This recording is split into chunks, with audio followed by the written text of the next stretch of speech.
So I got this Kalium quake bass with a fan fret 37 to 40 inch scale, which on that longest end matches the scale of an upright bass.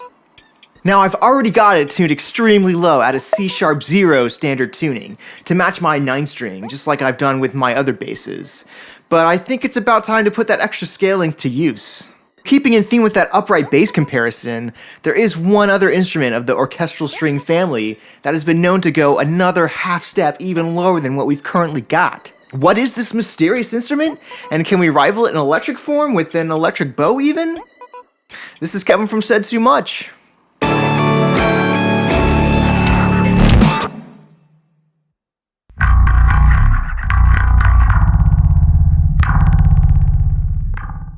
The dubbed Octobass was conceived by this guy in the 1850s in Paris, coming in at 11.4 feet. It's so tall, in fact, you need a stool with levers reaching even higher up to fret the strings. This original luthier originally built 3 octobasses, 2 of which are still around. One is in the collection of this museum in Paris, another is in this museum in Vienna, and there are a few modern replicas, totaling 7 altogether in existence today. Early on in the 1800s, one of the only composers to use this guy described it tuned as C1, G1, and D2, an octave lower than a cello, which is still lower than the E1 of a normal bass, but modern upright basses can hit that simple minor third down using what's called a C extension. A true sub-contrabass instrument would probably have the tuning of C0, G0, and D1, which, with an instrument being double the size of a double bass, was probably the original intent. But such a tuning was considered erroneous, at least by Hector. The octobass in the Musical Instrument Museum in Phoenix, Arizona is actually tuned this way, using modern metal strings. The latest octobass to be made is also in the C0, G0, D1 tuning, made by the German luthier, premiering in 2015 after taking 13 months to build. It's actually the biggest to be made yet, coming in at 12.5 feet, with strings made from the guts of 200 sheep and tuning pegs the size of small dinner plates. Lastly, the Montreal Symphony Orchestra was donated one by the Quebec Company in 2016, made by the French luthier in 2010. It's sometimes used live, but tuned more reasonably down to an A0, E1, B1, no lower than a piano. It was kind of hard trying to find information on these guys, but I'd say they're quite a sight. The problem could be with how much power and air is required to truly replicate these low frequencies. Pipe organs have huge bellows, and modern sound systems can really crank out the decibels, but amplification through a hollow body is another issue.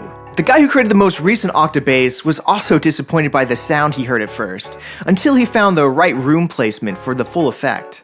There's plenty of cool videos demoing octobasses that I'll put links to in the description, but this video isn't about them. It's about rivaling them. This is the 21st century. We do electric stuff now. Of course, we're only back up to the 40-inch scale of a regular upright bass, but who needs size when you've got power?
So what do y'all think?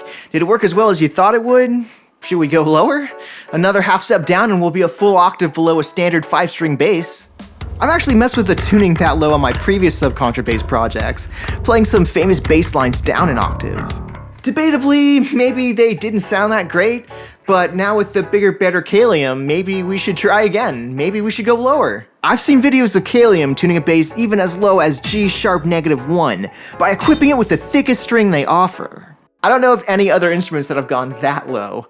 Not a Bosendorfer Imperial piano or a huge pipe organ, certainly not any stringed instrument. That's probably going to be a pretty ambitious project on its own down the road.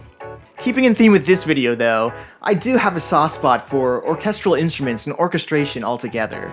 I've written some of my own orchestral songs for a 360 music project, penning the wall of instruments all around you. I also think the whole 360 music idea is something that should have gotten more attention when I was working on it. I think it adds more emotion and scale, even when applied to metal music, and this guy it seems can do both. I'm even curious what it would sound like in a full orchestra arrangement. For now though, enough said. For downloads, raw instrument tracks, and more exclusives, find our community on Patreon and consider adding your support. Said too much.